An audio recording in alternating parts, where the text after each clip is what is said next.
একটু পরে আরেকটা গরু আইব। এই মাংসটি তাড়াতাড়ি বেচা কেনা শেষ কইরা এই গরুটা কাটতে হইব।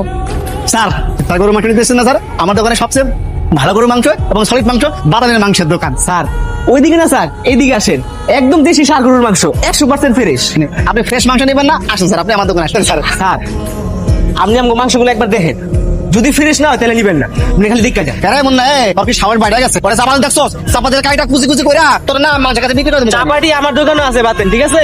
আপনারা ঝগড়া করেন না, যার দোকানে মাংস ভালো হবে আমি তার দোকানে একটা নিবো। আমার দোকানে মাংস স্যার আসুন। ওর দোকানের মাংস এমনিই পচা, ওর দোকানে মাংস নিবই না, আমার দোকানে নেবো ঘুরা ঘুরা। মাংসে তো কেমন যেন একটা গন্ধ আসতেছে। মানুষের শরীরে একটা আলাদা গন্ধ থাকে না? তো গরুর মাংসের আলাদা একটা গন্ধ আছে, সেটাই। আমি বরং ওই দোকানে গিয়ে দেখে আসি। আপনি ভুলেও না ওই দোকানে মাংস নিবেন না। বকনা গরু আছে না, বকনা খাড়া, ওই বকনা গরু মাংস ওরা সার করে চালাই দেয়। ওটা বুঝছেন? বেটা তোর মাংসতে পচা গন্ধ বের হয়। আমি না মাংস চিনি না, আমার বউ তো মাংস চেনে নাকি? টাকা দে ভাই, আপনি সময় মতো আসছেন, নাহলে তো এখনই মাংসটা নিয়ে নিন। সবাই তো আমার মতো বলতেন, আপনি যান, এই টাকা দে।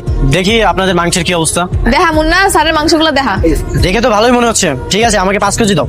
দেখ কাইটা দি। স্যার আমার কিন্তু আরো একটা সার্ভিস আছে। আমরা বিভিন্ন অনুষ্ঠানে বাসায় গিয়ে রান্না বান্না করে থাকি। আপনি বিয়ের অনুষ্ঠানে এলে আমাকে ডাকেন কিন্তু। অবশ্যই তোমাদেরকে জানাবো। আমার ছেলেটা দেখছি বাজে করতে শিখে গেছে। হ্যাঁ, আচ্ছা, পরশু যে নাইমের জন্মদিন, তা তোমার মনে আছে? আমার একমাত্র ছেলে, ওর জন্মদিনের কথা আমার মনে থাকবে না? রান্না বান্নার লোক ঠিক করেছো? এটা তো ঠিক করিনি। বাবা রান্না করার লোক লাগবে? আমার কাছে একটা ভালো বাবুর্চির সন্ধান আছে। তো ভালোই হলো। ভালো আছেন স্যার? আজকে কয় কেজি মাংস দিব? না না, আজকে আমি মাংস নিতে আসি। আগামীকাল আমাদের বাড়িতে একটা জন্মদিনের প্রোগ্রাম হবে, তোমরা কি করতে পারবা? হ্যাঁ অবশ্যই পারবো। এই কার্ডে আমার বাসায় অ্যাড্রেস আছে, এখানে আসলে হবে।